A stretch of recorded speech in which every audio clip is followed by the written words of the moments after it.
Nah, kita ada di dalam minggu kelima di dalam khotbah berseri Gospel in Life. Dan hari ini kita akan bicara mengenai sesuatu yang menarik, yaitu the uniqueness of the gospel. Dan kita akan baca kisah ini adalah kisah mengenai Rasul Petrus dan Yohanes yang diadili.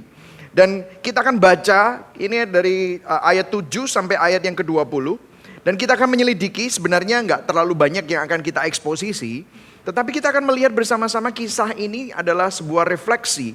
Bahwa kekristenan itu adalah suatu bukan hanya sekedar agama. Banyak orang itu nggak ngerti, kenapa kok kekristenan itu bukan agama. Anda sering dengar ini, lantas kekristenan itu apa? Ada yang bilang itu hubungan, oke. Tapi apakah Anda ngerti apa itu hubungan? Apa sih esensi kekristenan? Maka kita akan membahasnya bersama-sama dan berdasarkan kisah ini kita melihat bagaimana orang Kristen tuh kok bisa ya seperti ini, radikal. Bahkan ada beberapa dari mereka itu harus dianiaya dan bahkan mati. Dan kita akan melihat sama-sama. Saya akan bacakan yang putih saudara ya. Dan saudara baca bersama-sama dengan saya yang oranye. Oke, mulai dari ayat 7 kita mulai sama-sama kisah para rasul 4 ayat 7. 1, 2, 3. Lalu Petrus dan Yohanes dihadapkan kepada sidang itu dan mulai diperiksa dengan pertanyaan ini. Dengan kuasa manakah atau dalam nama siapakah kamu bertindak demikian itu? Maka jawab Petrus dengan Roh Kudus, penuh dengan Roh Kudus. Hai pemimpin-pemimpin umat dan tua-tua. Ayat 9. Jika kami sekarang harus diperiksa karena suatu kebajikan kepada seorang sakit dan harus menerangkan dengan kuasa manakah orang itu disembuhkan, maka ketahuilah oleh kamu sekalian dan oleh seluruh umat Israel bahwa dalam nama Yesus Kristus orang Nazaret yang telah kamu salibkan, tetapi yang telah dibangkitkan Allah dari antara orang mati, bahwa oleh karena Yesus itulah orang ini berdiri dengan sehat sekarang di depanmu. Ayat yang ke-11 kita baca sama-sama. Yesus adalah batu yang dibuang oleh tukang-tukang bangunan, yaitu kamu sendiri. Namun ia telah menjadi batu penjuru. Dan keselamatan tidak ada di dalam siapapun juga selain di dalam Dia. Sebab di bawah kolong langit ini tidak ada nama lain yang diberikan kepada manusia yang olehnya kita dapat diselamatkan. Ayat 13. Ketika sidang itu melihat keberanian Petrus dan Yohanes dan mengetahui bahwa keduanya orang biasa yang tidak terpelajar, heranlah mereka. Dan mereka mengenal keduanya sebagai pengikut Kristus. Tetapi karena mereka melihat orang yang disembuhkan itu berdiri di samping kedua rasul itu, mereka tidak dapat mengatakan apa-apa untuk membantahnya. Ayat 15, dan setelah mereka menyuruh rasul-rasul itu meninggalkan ruang sidang, berundinglah mereka dan berkata, tindakan apakah yang harus kami ambil? Kita ambil terhadap orang-orang ini. Sebab telah nyata kepada semua penduduk Yerusalem bahwa mereka telah mengadakan suatu mujizat yang menyolok dan kita tidak dapat menyangkalnya. Ayat 17, tetapi supaya hal itu jangan makin luas tersiar di antara orang banyak, baiklah kita mengancam dan melarang mereka supaya mereka jangan berbicara lagi dengan siapapun dalam nama itu. Dan setelah keduanya disuruh masuk, mereka diperintahkan supaya sama sekali jangan berbicara atau mengajar lagi dalam nama Yesus. Ayat 19. Tetapi Petrus dan Yohanes menjawab mereka, silahkan kamu putuskan sendiri, manakah yang benar di hadapan Allah? Taat kepada kamu atau taat kepada Allah? Sebab tidak mungkin bagi kami untuk tidak berkata-kata tentang apa yang telah kami lihat dan yang telah kami dengar. Wow, saudara ya. Biarlah kita semua yang mendengar firman Tuhan memelihara dalam hati, ya, dan melakukannya. Nah saudara, kenapa kok kekristenan ini begitu powerful? Bayangkan dua orang ini, kalau saudara lihat salah satunya adalah Petrus, adalah seorang yang pengecut, tetapi hidupnya dirubah dan menjadi sangat radikal. Bahkan dia rela mati untuk sebuah message. Apa yang menjadi keunikan kekristenan? Nah kita akan membahas 3 poin hari ini, yaitu keunikan kekristenan, sedikit apologetika. Ya, ini sebenarnya versi singkat dari apologetika, karena kalau enggak kita akan ada di sini 2 hari ya saudara. Kemudian kita bicara tentang keunikan Kristus, karena dia bukan hanya seorang tokoh agama. Dan kita akan melihat, seringkali kita hanya miss, kita hanya dengar orang tapi kita nggak pernah tahu keakuratan Injil dan keakuratan siapa Kristus itu. Dan kemudian yang ketiga adalah keunikan pengikut Kristus, yaitu saudara dan saya. Kita semua ini adalah pengikut Kristus dan ada keunikannya, saudara. Kenapa kok unik? Beda dengan orang yang beragama. Nah, saya akan masuk ke dalam keunikan kekristenan. Are you ready? Ya, saudara ya. Kita akan sama-sama bahas. Nah, kalau kita lihat bahwa Alkitab menuliskan bahwa pemberitaan Injil adalah konsekuensi logis dari sesuatu. Seperti saudara kalau menemukan makanan yang enak, Saudara nggak akan malu untuk cerita tentang enaknya makanan itu, bahkan share location-nya dan bahkan saudara ngepost story tentang makanan itu. Itu baru makanan. Tetapi ini bicara tentang sesuatu yang lebih dalam dan lebih mulia dan lebih luar biasa dari makanan. Itulah sebabnya Alkitab menuliskan bahwa kalau kita ini memberitakan Injil, ini adalah konsekuensi logis dari sesuatu. Ini bukan karena kewajiban. Ini bukan hanya sekedar perintah. Tetapi ada sesuatu yang berkobar. Minggu lalu saya menunjukkan kepada saudara tentang sebuah kartu pray, share, and invite. Banyak yang respon sama saya, banyak yang bilang, waduh pastor saya punya beberapa orang yang saya doakan. Tetapi saya punya masalah pastor. Saya nggak tahu caranya share. Makanya saya memastikan supaya saudara hari ini bisa diperlengkapi, at least saudara tahu keunikan kekristenan itu apa. Jadi nanti kalau saudara ada kesempatan untuk share, saudara tahu apa yang saudara bisa sharekan. Nah, kalau saudara baca ayat ini, dikatakan ayat 20, kita baca sama-sama. Tadi saya yang baca ini, oke? 1, 2, 3. Sebab tidak mungkin bagi kami untuk tidak berkata-kata tentang apa yang telah kami lihat dan yang telah kami dengar. Nah, Petrus dan Yohanes nggak bilang gini, nggak mungkin bagi kami untuk nggak cerita tentang filosofi, tentang prinsip-prinsip kehidupan yang kami pelajari dari guru kami. Bukan loh. Tetapi tentang apa yang telah kami dengar dan telah kami lihat. Nah saudara, saya akan memberikan sedikit istilah filosofi. Kita semua perlu belajar sedikit ya saudara ya. Kalau saudara pernah, kalau ada di sini sarjana filosofi atau orang-orang yang pernah belajar teologi atau paling tidak S1 dalam ilmu sosial, pasti saudara harus ambil filosofi. Nah filosofi ini bicara tentang ini, kata-kata ini, bahwa kekristenan adalah sebuah fenomena. Nah mungkin saudara bilang, oh ya saya tahu pak kata-kata fenomena, Blackpink drama Korea itu kan fenomena. Nah, gitu, bukan ya saudara, bukan. Karena fenomena dikirain sesuatu yang spesial aja, yang keren. Tetapi saudara, kalau saudara semua pernah mempelajari arti kata fenomena, itu orang-orang sarjana filosofi atau pernah belajar teologi, atau kalau saudara punya S1 di dalam ilmu sosial, pasti saudara pernah diajarin tentang filosofi. Saudara pasti tahu figur seseorang yang namanya Immanuel Kant. Immanuel Kant itu adalah great philosopher. Dia bilang begini, phenomenal realm adalah tempat di mana Anda dapat melihat, menyentuh, merasakan, mendengar, dan mencium. Immanuel Kant berkata bahwa ini adalah realisme empiris. Jadi empiris itu adalah sesuatu yang kita alami, rasakan, kita cium, kita raba, kita lihat, dan kita saksikan.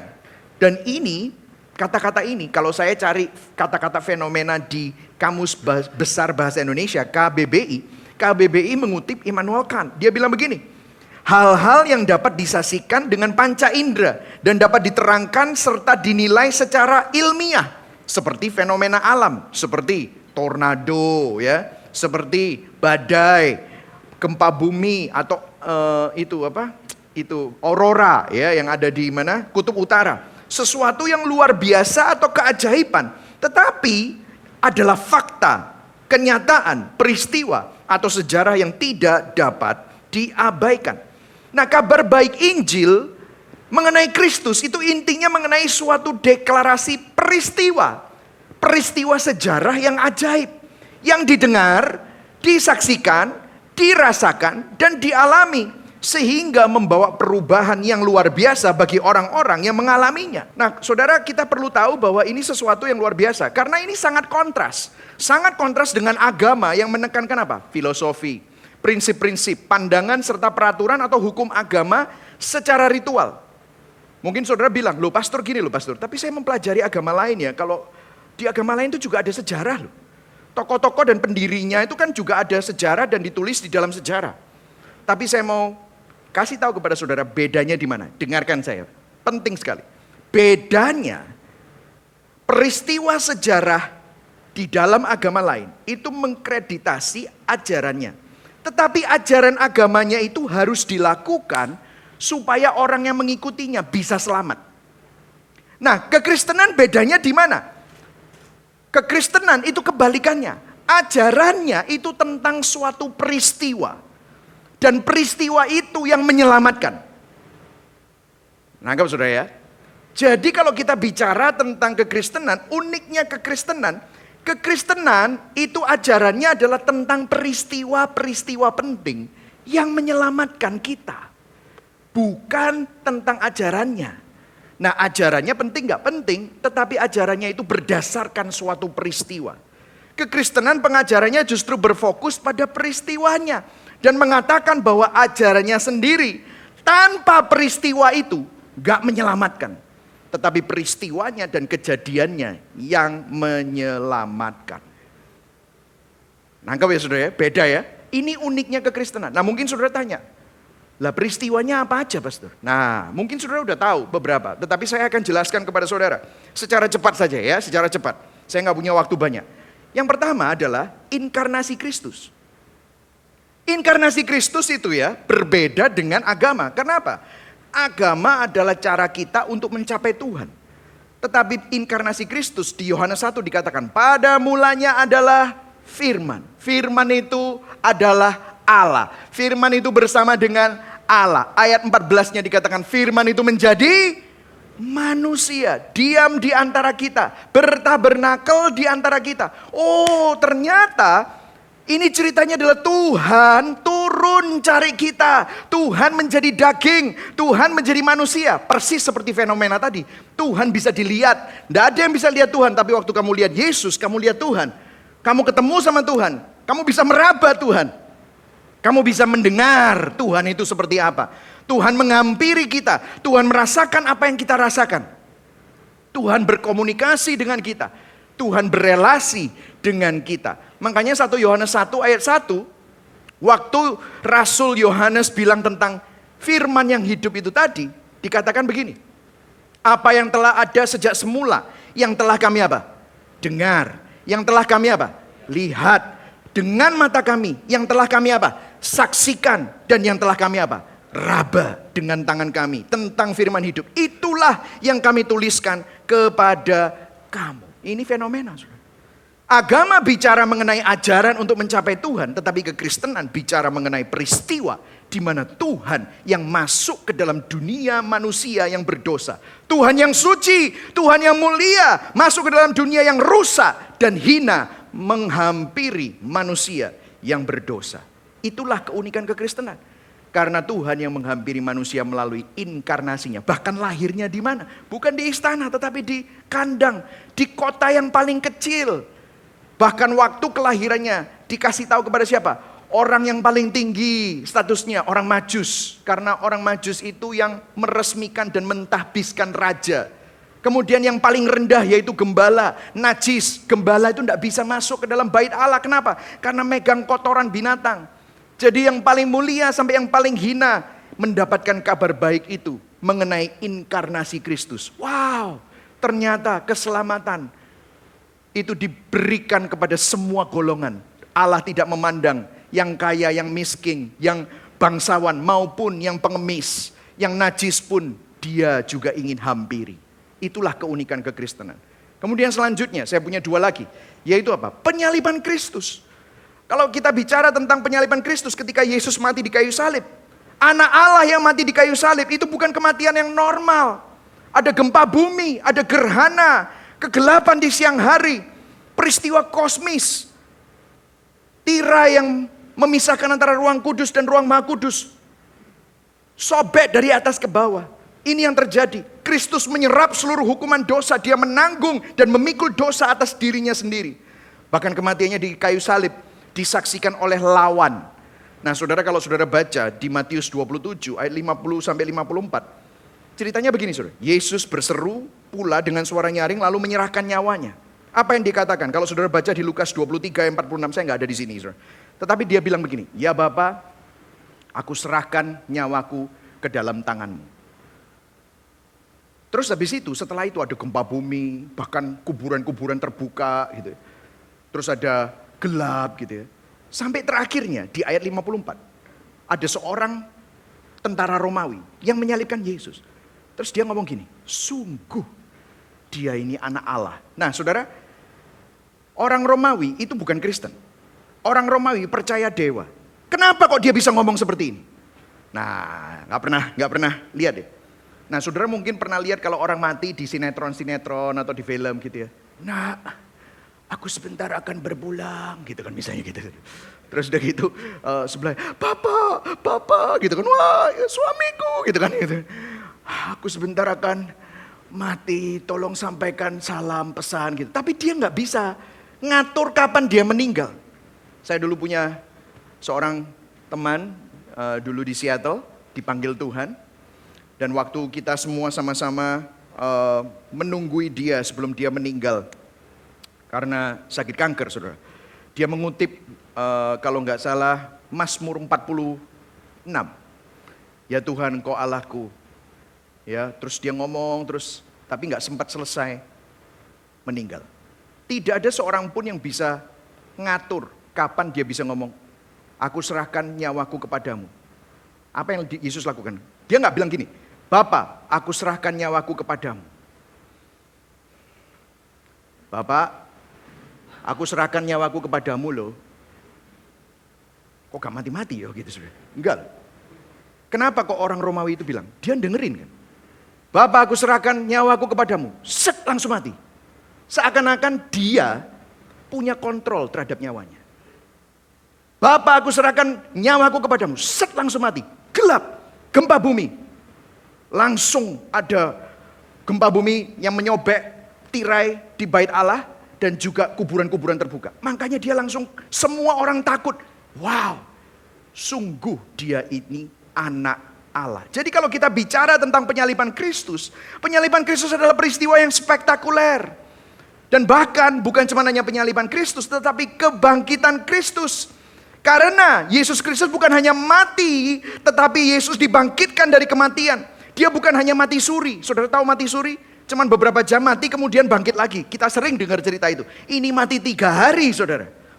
1 Korintus 5 ayat 21 sampai 22 dikatakan begini. Sebab sama seperti maut datang karena satu orang manusia, demikian juga kebangkitan orang mati datang karena satu orang manusia.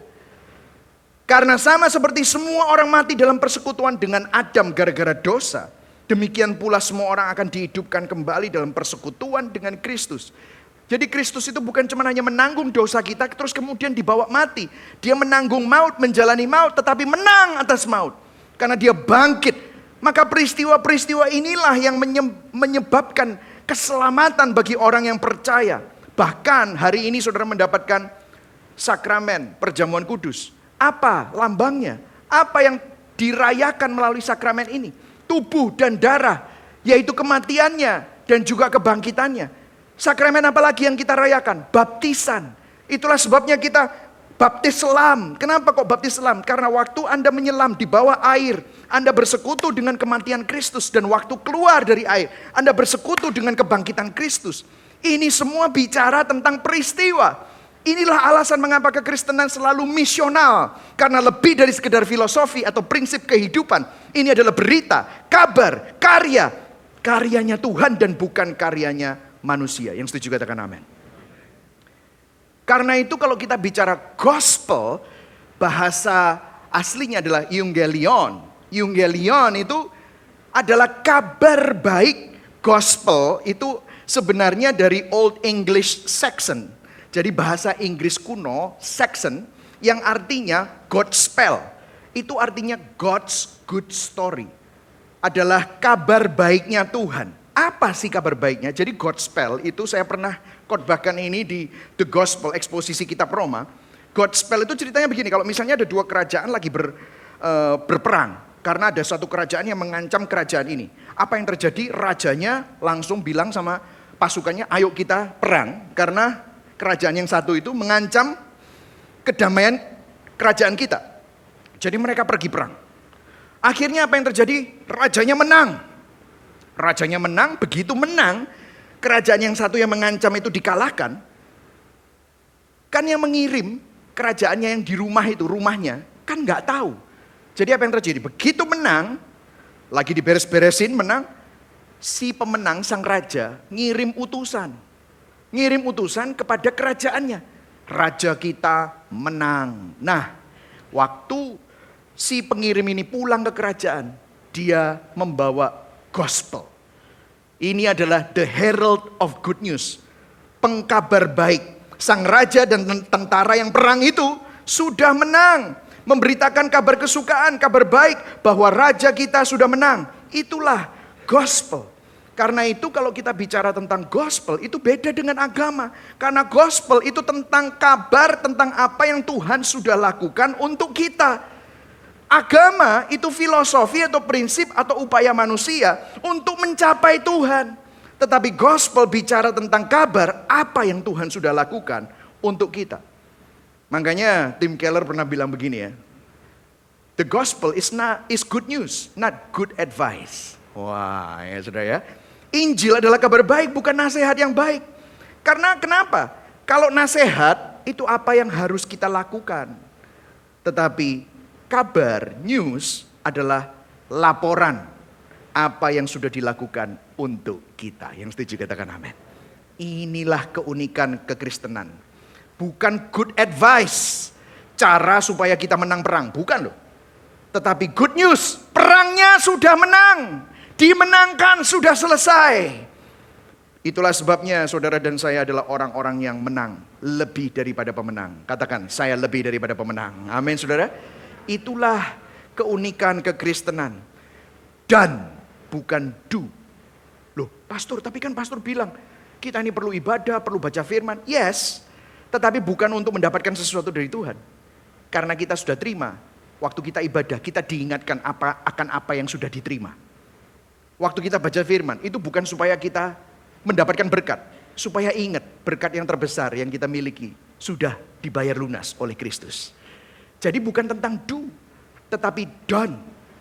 Dan kalau saudara melakukan sesuatu, itu diingatkan apa yang sudah selesai.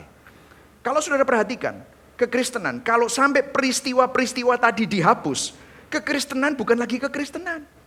Gak ada lagi ajarannya, gak ada lagi kasih karunia. Gak ada keadilan dan kasih bertemu di atas salib, gak ada. Itulah sebabnya C.S. Lewis bilang begini saudara. C.S. Lewis, God does not come with teaching. He comes with himself. Tuhan tidak datang dengan pengajaran. Dia datang dengan membawa dirinya sendiri. Yesus Kristus menjadi jembatan antara surga dan bumi yang berdosa. Dia menebus, menyelamatkan kita. Bertabernakel, bersemayam di dalam kita. Itu yang merubah, itu yang powerful. Bukan sekedar filosofi, bukan sekedar prinsip-prinsip kehidupan, tetapi proklamasi kabar baik. That's why it's a good news. Yang setuju katakan amin. Ya. Nah kita masuk ke dalam poin yang kedua. By the way, TV-nya di depan ini mati. Jadi saya melihat bayangannya saja. Ya. Keunikan Kristus, ya kita masuk ke dalam keunikan Kristus. Nah kita lihat tadi di ayat 12 dikatakan gini, dan keselamatan tidak ada di dalam siapapun juga selain di dalam Dia. Wah, dia ngomong gitu. Sebab di bawah kolong langit ini tidak ada nama lain yang diberikan kepada manusia yang olehnya kita dapat diselamatkan. Nah, ini adalah keunikan tersendiri. Kenapa saudara? Karena begini saudara, ini berani sekali. Karena gini, berbeda dengan tokoh agama, keunikan Kristus bukan pada ajarannya tentang moral dan kebaikan. Meskipun Yesus mengajarkan moral dan kebaikan. Tetapi pada klaim keselamatannya sebagai juru selamat. Dan ini memang banyak diragukan banyak orang dan menjadi pertanyaan dan kritik bagi kekristenan. Nah kenapa saya cerita ini? Karena saudara jemaat perlu tahu dan solid dalam kepercayaan saudara terhadap kekristenan. Nah saya mau masuk ke dalam quintilema, artinya apa? Ada dilema dan pertanyaan orang non-Kristen kepada kekristenan tentang Yesus Kristus. Ada 5, saudara. Apakah dia liar, pembohong? Karena kalau enggak, Kristus adalah pembohong yang terbesar. Atau dia lunatic. Lunatic itu orang gila. Wong gendeng, saudara. Atau ketiga, legend. Hanya legenda atau mitos. Atau lama. Lama itu guru, yogi. Saudara tahu ya yogi? Saudara yang yoga, yogi ya. Atau benar-benar dia Tuhan. Nah saudara saya akan jawab satu-satu secara cepat. Karena saya nggak punya waktu banyak. Karena kalau enggak ini jadi seminar apologetika ya saudara. Apakah Yesus hanya legenda? Nah saudara legenda itu saya kasih sedikit ya. Legenda itu seperti Malin Kundang itu. Wah Sang Kuryang. Nah itu legenda ya saudara ya. Malin Kundang itu katanya ada batunya ya kan saudara ya. Itu legenda. Tetapi apakah Yesus itu hanya legenda? Nah Untuk bisa membuktikan bahwa Yesus bukan legenda, maka kita harus melihat apa? Penalaran sejarah. Apakah Yesus benar-benar ada? Dan apakah Yesus itu benar-benar ada bukan hanya karena yang nulis pro Yesus. Tetapi yang nulis itu juga adalah netral, non-Kristen, dan juga yang tidak suka Kristen. Jadi kita harus lihat sejarah itu kawan, netral, dan lawan. Dan saudara lihat penalaran bukti sejarah membuktikan bahwa kehidupan Yesus Kristus itu benar-benar ada. Ahli sejarah sekuler, non-Kristen, sejarawan Romawi dari zaman kuno seperti Tacitus, Suetonius, Pliny the Younger, itu adalah orang-orang yang menulis tentang Kristus. Peristiwa besar dalam kehidupan Yesus seperti penyaliban disebutkan dalam tulisan-tulisan para penulis awal non-Kristen. Di abad pertama, sejarawan Yahudi namanya Josephus. Kemudian tulisan sekuler Tacitus dan Lucian dari Samosata di abad kedua. Bahkan Talmud Yahudi di akhir abad kedua menulis tentang penyaliban Kristus. Bahkan surat dari Marabar Serapion di abad pertama sampai abad ketiga masih menyebutkan Yesus. Ini adalah sejarawan-sejarawan non-Kristen, bahkan lawan Kristen. Jadi bukan hanya murid-murid Yesus yang menulis di Alkitab. Bukan hanya Matius, Markus, Lukas, Yohanes. Bukan hanya Paulus, bukan hanya Petrus. Bukan saudara. Tetapi ini adalah sejarah yang menulisnya. Kenapa nama-nama tertentu di Alkitab ya kalau saudara perhatikan. Ada begitu spesifik itu berfungsi. Misalnya saya kasih contoh. Di Roma 16 dikatakan Rufus, saudara kita yang dipilih Tuhan. Itu diselipkan di sana. Kenapa kok ada nama Rufus? Kemudian kepada Theophilus. Saudara kalau perhatikan nama-nama itu. Rufus itu anaknya Simon Kirene. Saudara tahu Simon Kirene? Waktu Yesus ngangkat salib, dia nggak kuat. Ada seorang yang dipilih oleh Romawi. Ayo kamu bantu. Dipecuti pisan. Namanya siapa? Simon orang Kirene. Saudara tahu? Rufus itu anaknya Simon Kirene. Kenapa kok sampai ditulis? Karena mungkin Simon orang Kirene sudah meninggal. Tapi waktu itu, waktu ditulis Roma, kitab Roma, itu beberapa puluh tahun setelah Yesus meninggal. Semua orang tanya, Rufus itu namanya nama Romawi. Itu bapakmu ya? Iya. Aku juga ada di sana. Papaku dipilih. Dan papaku harus ngangkat salibnya. Wow. Jadi kenapa kok ada banyak nama-nama di situ? Nama siapa, selalu begitu spesifik. Karena mereka adalah saksi-saksi mata. Bahkan ada nama-nama yang merupakan bagian dari 500 orang yang melihat Yesus naik ke surga. Dan itu menjadi kesaksian. Di setiap kali perkumpulan-perkumpulan Kristen. Mereka memberikan kesaksian mereka tentang pengalaman mereka dengan Yesus Kristus. Itulah sebabnya Yesus bukan hanya legenda. Ada yang bilang, apakah Yesus hanya lama, guru, atau yogi? Ini yang yoga pasti ngerti, siapa yogi gitu saudara ya. Beberapa teori berkata bahwa Yesus adalah guru moral. Bahkan mengatakan bahwa Yesus tinggal di India untuk sementara waktu sebelum umur 30 dan kembali kepada Yudea dengan pengetahuan khusus. Nah saudara, ada masalah dengan pernyataan ini. Kenapa? Dengan jelas teori ini adalah teori yang salah. Kenapa? Yesus itu ahli dalam agama Yudaisme.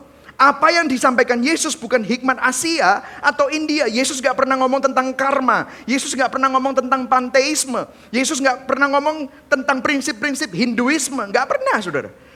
Politeisme itu adalah prinsip-prinsip India. Bahkan Yesus dikenal sebagai orang yang mengklaim bahwa dia sang Mesias yang dinubuatkan oleh Torah, Nefim, Ketuvim. Ini semua kitab suci Yahudi. Sementara beberapa orang bertanya, dari mana kok dia bisa begitu pintar? Kenapa? Kalau saudara perhatikan di Matius 13 ayat 54 sampai 56, dikatakan waktu Yesus mengajar di situ di rumah ibadat, takjublah mereka berkata, dari mana diperolehnya hikmat itu dan kuasa untuk mengadakan mujizat-mujizat itu? Bukankah dia ini anak tukang kayu? Bukankah ibunya bernama Maria dan saudara-saudaranya Yakobus, Yusuf, Simon dan Yudas? Kalau saudara tinggal di kampung atau tinggal di perumahan, loh ikulah anaknya Pak Agus, Pak Ijo, Pak Imin, Bejo. Loh, kan saudara tak tahu. Ikulah sekolah di SMA kono. Loh ikulah sekolahnya di Universitas Negeri. Loh kok iso ngene? Nah kan saudara tahu. Kenapa? Karena Yesus tinggal sama mereka. Dan bukankah saudara-saudaranya perempuan semuanya bersama kita? Jadi dari mana diperolehnya semuanya itu? Yohanes 6:42 kata mereka, bukankah ini Yesus anak Yusuf? Dan ibu bapaknya kita kenal. Bagaimana ia dapat berkata aku telah turun dari surga? Ini menunjukkan bahwa Yesus itu gak pernah pergi ke India. Yesus bukan hanya sekedar lama guru, karena dia tidak pernah sekolah untuk jadi rabi bahkan. Tetapi dia umur 12 tahun saja sudah berdiskusi tentang Torah dengan pemuka-pemuka agama. Jadi kalau saudara lihat, legenda dipatahkan, lama dipatahkan. Nah sekarang mungkin yang dua, apakah Yesus liar or lunatic, pembohong terbesar atau orang gila? Nah saudara, kita baca sama-sama di Yohanes 10 ayat 19-21. Memang ternyata ada orang yang bilang dia ini gila. Maka timbullah pertentangan di antara orang-orang Yahudi. Banyak di antara mereka berkata, ia kerasukan setan dan gila. Mengapa kamu dengarkan dia? Ayat 21. Yang lain juga berkata, itu bukan perkataan orang kerasukan setan. Orang kerasukan setan itu kita tahu, gak kayak gini. Dapatkah setan memelekkan mata orang-orang buta? Bahkan ada ayat yang lain bilang, orang gila ngomongnya gak kayak gini. Orang gila ngomongnya gak koheren. Tapi dia ngomongnya sangat bijaksana. Dari mana dia dapat kebijaksanaan itu? Kalau saudara lihat, dia bukan liar atau lunatic. Kenapa? Kalau kita lihat semua tulisan-tulisan yang menceritakan tentang Yesus, itu adalah klaim keilahian. Dia berkata bahwa dialah sang firman. Dia mengampuni dosa. Mana ada manusia mengampuni dosa? Dia bilang dosamu diampuni. Yang bisa mengampuni dosa cuma Tuhan. Klaim keilahian. Dia menuntut kasih yang tertinggi. Gak ada nabi yang bilang, kalau kamu tidak membenci ayahmu, ibumu, saudaramu laki-laki, saudara perempuan, kamu tidak layak untuk bisa mengikut aku menjadi muridku. Dia bahkan bilang gini, pra-eksistensi sebelum Abraham ada, aku sudah ada. Wih, aku dan Bapak satu, Bapak di surga. Dia bicara, I am one with Yahweh. Dan waktu dia ketemu Thomas setelah dia bangkit, Thomas disuruh mencocokkan di lubang tangannya dan di lubang lambungnya. Thomas bilang, tidak Tuhan. Dan kemudian Thomas menyembah dia. Allahku dan Tuhanku. Yesus gak bilang, aku bukan Allah loh, aku bukan Tuhan. Jangan nyembah aku, gak gitu. Dia terima. Artinya apa? Dia Tuhan. Ada bukti kelahian. Dia menggenapi nubuatan mesianik perjanjian lama. Dia juga menggenapi nubuatannya sendiri. Kalau saudara dengarkan perkataannya dia, aku akan mati. Dan 3 hari kemudian aku akan bangkit. Dia bilang, bait Allah ini akan hancur, tapi aku akan bangun dalam waktu 3 hari. Maksudnya apa? Karena bait Allah bukan lagi di sebuah tempat. Dalam waktu 3 hari setelah kebangkitannya, waktu tirai bait Allah antara ruang kudus dan ruang maha kudus itu sobek. Akses kepada hadirat Tuhan, ruang maha kudus, itu sekarang kepada orang yang percaya kepada dia. Itu menggenapi nubuatan ketidakberdosaan Yesus. Kebangkitan Yesus sesuai dengan nubuatannya disaksikan oleh banyak orang. Belum lagi mujizat yang meneguhkan keilahiannya. Dia berkuasa atas alam, meredakan angin ribut, menyembuhkan penyakit, memberi makan ribuan orang. Berkuasa atas maut, membangkitkan orang mati. Lazarus dibangkitkan. Dan dia sendiri bangkit dari kematian. Berkuasa atas setan, mengusir setan. Waktu dia meredakan angin ribut, itu bukan gini loh ya. Diam, tenanglah, masih diam, tenanglah sampai 3 kali mungkin. Terus akhirnya lama-lama enggak. Dia enggak gitu. Waktu angin ribut, Yesus berdiri. Diam, tenanglah. Set, langsung diam. Sampai semuanya itu kagum. Siapa ini orang? Sampai alam aja harus nurut sama dia. Waktu dia mengubah air menjadi anggur. Kalau saudara baca buku Beyond the Miracles. Air menjadi anggur. Menunjukkan apa? Dari mana air itu bisa jadi anggur? Mbok suntei grape juice? Bisa saudara? Itu 9 buli-buli, bukan buli, 9 pundi. Itu 180 liter. Itu kalau botol wine, itu ratusan saudara. Bagaimana bisa dalam sekejap? Karena dia adalah sang pencipta. Waktu anak pegawai istana yang sakit, dia nggak usah harus ke sana. Dia cuma bilang, anakmu sudah sembuh. Artinya apa? Jarak tidak membuat dia terbatasi. 38 tahun ada orang di Bethesda lumpuh, sembuh seketika. Menunjukkan apa? Waktu 38 tahun tidak bisa mengalahkan kuasa Yesus. Makanya saudara lihat semua ini. Ini adalah mujizat yang meneguhkan keilahiannya. Jadi satu-satunya kesimpulan, dia bukan lunatic, orang gila. Dia bukan pembohong. Dia bukan legenda seperti Malaikat Kundang. Karena sejarah lawan, kawan, dan netral, non-Kristen juga menyebutkan dia ada. Dan dia juga bukan lama atau guru. Jadi satu-satunya adalah Jesus is Lord. Yang setuju katakan amin. Makanya William Lane Craig bilang begini, agama Kristen jatuh dan bangun bersama pribadi Yesus Kristus. Yudaisme dapat hidup tanpa Musa. Agama Buddha tanpa Buddha. Agama-agama lain tanpa tokoh pendirinya. Tetapi kekristenan tidak dapat bertahan tanpa Kristus. Begitu Kristus hilang, tidak ada lagi kekristenan. Nah, selanjutnya adalah klaim bahwa Yesus adalah satu-satunya juru selamat tadi yang disampaikan oleh Petrus dan Yohanes. Itu adalah sejalan dengan analisis kedalaman masalah manusia yang terbesar yang tidak terpecahkan. Salvation, keselamatan artinya kita diselamatkan dari masalah dan bahaya. Kita perlu diselamatkan dari bahaya dan masalah apa? Apa yang terjadi dengan masalah terbesar dunia? Sekarang mungkin saudara bilang, duit Pak. Apalagi, aduh sekarang rupiah tambah ini resesi Pak, resesi gitu ya. Tapi buktinya Tunjungan Plaza rame terus saudara ya. Buktinya orang tetap spending, masih belum kroso ya. Tetapi kita kalau ditanyain, Pak, Anda diselamatkan dari apa? Waduh, saya diselamatkan dari kebangkrutan saya. Wah, gitu kan saudara. Pak, Anda diselamatkan dari apa? Oh, saya diselamatkan dari kanker saya. Puji Tuhan, itu bisa nggak? Bisa. Tetapi sebenarnya kita bukan diselamatkan dari masalah keuangan. Ada yang saya tanyain, kenapa? Kamu diselamatkan sama Tuhan dari apa? Waduh Pak, saya dipulihkan hubungan rumah tangga saya. Puji Tuhan, hubungan pemulihan rumah tangga, pemulihan keluarga, itu bagus. Tetapi saudara diselamatkan bukan hanya tentang masalah keuangan, masalah sakit penyakit atau masalah hubungan. Tetapi kita diselamatkan dari dosa dan konsekuensinya. Saudara tahu dosa itu membawa maut. Dan konsekuensi dosa itu adalah murka Allah. Itu yang gak ada solusinya. Masalah uang itu masih ada solusinya. Ya uang. Kanker itu masih ada kemo. Ada orang yang gak usah didoakan sembuh loh gara-gara kemo. Ada hubungan yang tanpa Yesus Kristus dipulihkan melalui apa? Konseling.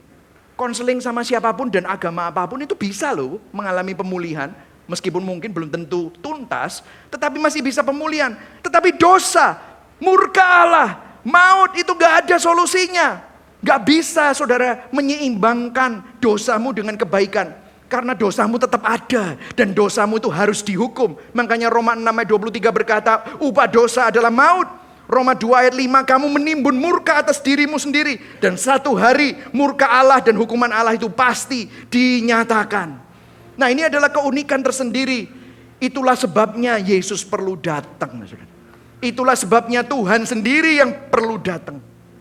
Saya buktikan kepada saudara. Lukas 22 ayat 42 sampai 43 itu adalah doa Yesus. Pada waktu dia ada di Taman Getsemani. Dia berkata, ya Bapa, jikalau engkau mau, ambil cawan ini daripadaku. Bukan kehendakku Tuhan, melainkan kehendakmu yang jadi. Silent.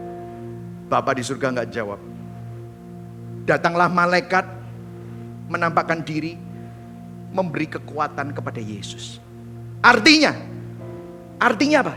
Cawan murka Allah itu harus tetap diminum oleh Yesus. Artinya dia enggak bisa lepas. Enggak ada jalan lain. Harus Yesus yang mati. Harus Yesus yang harus menjalani salib. Tidak ada jalan lain. Dia tidak bisa melewatkan cawan ini. Allah Bapa tidak bisa mengambil cawan ini. Tidak ada jalan untuk memberikan solusi atas dosa. Tidak ada jalan untuk memberikan solusi atas murka Allah. Gak ada jalan lain untuk memberikan keselamatan bagi manusia. Makanya Yesus harus disalib. Dan pada waktu disalib dia berkata, it is finished. Sudah selesai. Tetelestai. It's done. Artinya apa? Tanpa salib Kristus tidak ada penyelesaian masalah dosa. Kalau kita bisa selamat dengan usaha ketaatan kita, dengan perpuluhanmu, dengan melakukan 10 perintah Allah, maka kita gak perlu Kristus, kita gak perlu inkarnasi, kita gak perlu salib, kita gak perlu kematian dan kebangkitan Yesus Kristus. Apa yang Kristus selesaikan? Apa yang Kristus sudah genapi? Apa sih? When he said it is finished. Kolose 1 ayat 20 memberikan petunjuknya. Dikatakan begini, dan oleh dialah, yaitu Kristus, ia memperdamaikan segala sesuatu dengan dirinya, baik yang ada di bumi maupun yang ada di surga, sesudah ia mengadakan pendamaian oleh darah salib Kristus.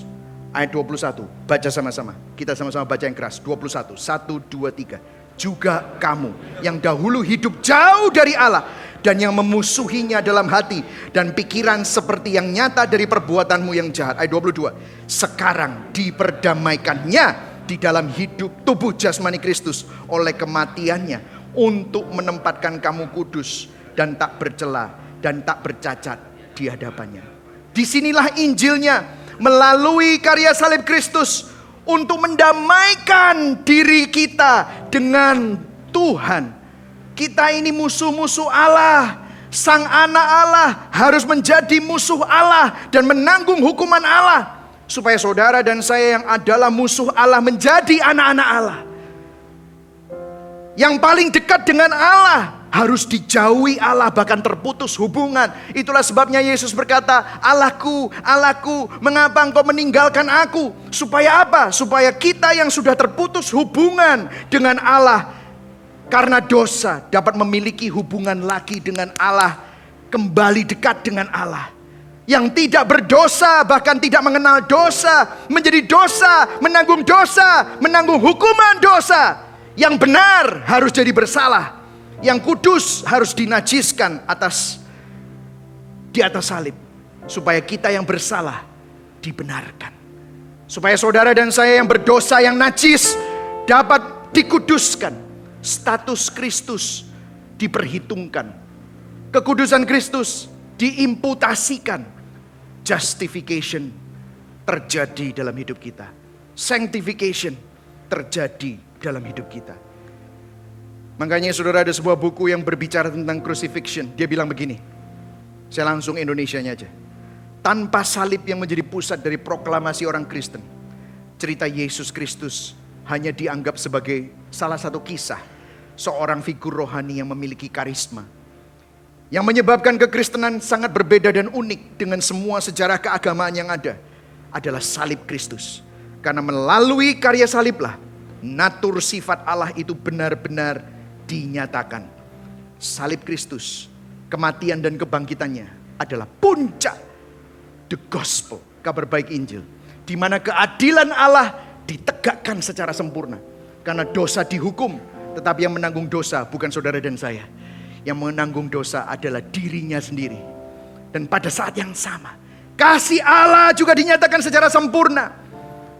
Maut dikalahkan, hukuman dosa sudah selesai. Saudara, coba bayangkan, pribadi kedua Allah Tritunggal datang, mestinya bisa menghancurkan kita. Tetapi dia membiarkan dirinya dibunuh oleh orang berdosa, menunjukkan kasihnya. Tetapi keadilan juga, karena dia yang tidak berdosa harus dihukum seperti pendosa. Dan pada saat yang sama, waktu dia bangkit, artinya apa? Kekejian manusia yang berdosa, kejahatan manusia yang berdosa tidak dapat mengalahkan kuasanya. Maut dikalahkan, kematian dikalahkan. Itulah sebabnya dia bangkit, dia menang. Aku sudah mengalahkan dunia, Yesus berkata begitu. Itulah sebabnya saudara dan saya sekarang, kalau saudara mengalami beratnya dunia, saudara bisa kuat. Kenapa? Karena Kristus mendampingi saudara. Kristus bersama dengan saudara. Sebab Yesus hidup, maka ada hari esok. Yang setuju katakan amin. Dan yang terakhir saudara, yang terakhir, keunikan pengikut Kristus. Coba saudara lihat di sini. Ada yang menarik di sini, dikatakan ayat 13. Ketika sidang itu melihat keberanian Petrus dan Yohanes dan mengetahui bahwa keduanya apa saudara? Oh sorry, ayo kita baca sama-sama ya. Ketika sidang itu melihat keberanian Petrus dan Yohanes dan mengetahui bahwa keduanya apa? Orang biasa yang tidak terpelajar. Heranlah mereka dan mereka mengenal keduanya sebagai pengikut Kristus. Tetapi karena mereka melihat orang yang disembuhkan itu berdiri di samping kedua rasul itu, mereka tidak dapat mengatakan apa-apa untuk membantahnya. Katakan sama-sama, orang biasa. Katakan kepada sebelahmu, aku orang biasa loh. Ada di sini yang Superman. Kita ini orang biasa, yes. Beda gak saudara sama saya, sama Petrus sama Yohanes? Sama. Malah pinteran saudara, S1, S2, Esteller. Saudara punya pendidikan, mereka tidak terpelajar dikatakan. Let me tell you, keunikan pengikut Kristus adalah orang biasa yang mengalami kasih karunia Kristus. Orang biasa yang hidupnya diubah oleh kuasa Kristus. Orang biasa karena sudah dijamah oleh kasih karunia Kristus, diubah hidupnya oleh kuasa Kristus. Nggak bisa berhenti cerita dan memberitakan Injil Kristus. Yang setuju katakan amin. Saudara, saya banyak sekali ngomong-ngomong sama orang dan dia bilang, Pak, jujur ya, dulu saya merasa penginjilan itu kan berat. Apa sih yang harus dilakukan penginjilan? Aduh berat. Tapi sejak saya mengerti Injil, saya nggak pernah mikir lagi tentang penginjilan atau enggak. Pokoknya ya cerita-cerita somehow ada nyerempet gitu ya ke dalam apa yang saya percaya, ya saya cerita aja. Saya cerita dan saya excited begitu cerita. Ternyata enteng ya kalau cerita itu dari pengalaman kita sendiri. Memang saudara, kesaksian saudara nggak ada yang bisa bantah. Tadi saya cerita, kalau ada bakmi enak aja saudara langsung cerita kemana-mana. Kalau saudara somehow nyenggol tentang iman saudara, saudara dengan mudah cerita. Karena sekarang apa? Saudara tiap kali mengingat tentang kuasa Injil Kristus, saudara nggak bisa berhenti. This is a picture of the power of grace, the power of the gospel. Makanya saudara, kekristenan itu bukan tentang prinsip atau filosofi saja, tetapi ada sesuatu yang berubah. Dan ini ditulis di Yeskiel 36 ayat 26. Kalau saudara sering dengar khotbah saya, saudara pasti tahu. Dikatakan apa? Kamu akan kuberikan hati yang baru. Yang setuju katakan amin. Amin. Saudara punya hati yang baru. Dan apa? Roh yang baru di dalam batinmu. Aku akan menjauhkan dari tubuhmu hati yang keras. Kuberikan kepadamu hati yang taat. Rohku akan kuberikan diam di dalam batinmu. Aku akan membuat kamu hidup menurut segala ketetapanku. Dan tetap berpegang pada peraturan-peraturanku dan melakukannya. Inilah kekristenan saudara. Karena bukan hanya prinsip filosofi ajaran saja, tetapi ada yang berubah. Barang siapa yang ada di dalam Kristus, dia adalah ciptaan yang baru. 2 Korintus 5 ayat 17. Yang lama sudah berlalu, yang baru sudah datang. Bicara tentang ini, sudah datang. Katakan sama-sama sudah. Sudah. Kalau saya bisa sebelum kita tutup, kita rubah Yeskiel 36 ayat 26 karena ini 700 tahun sebelum Yesus, sebelum Pentakosta. Saat ini saudara ada di abad ke-21.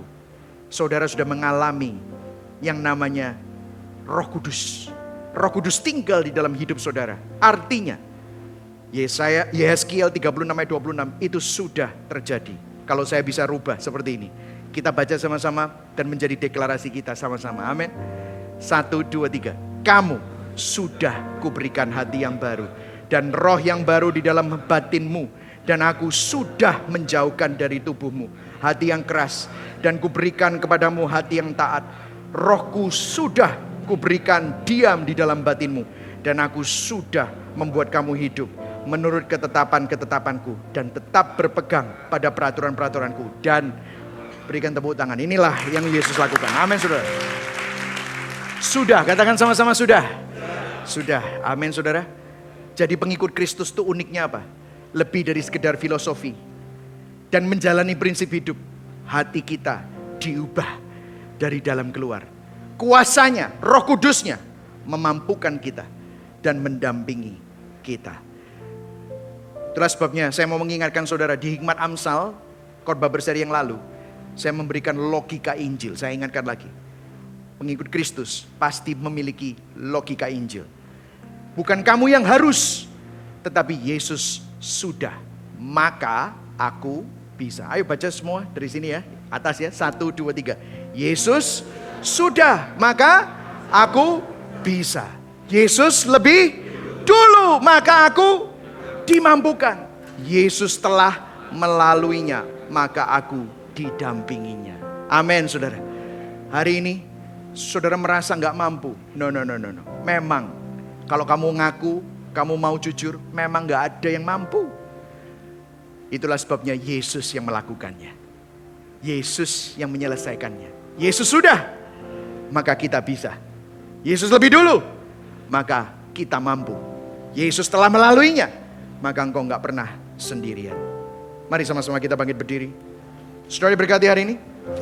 Meskipun ada interupsi sedikit, tapi saya yakin Injil ini tetap masuk dalam hidup saudara sama-sama.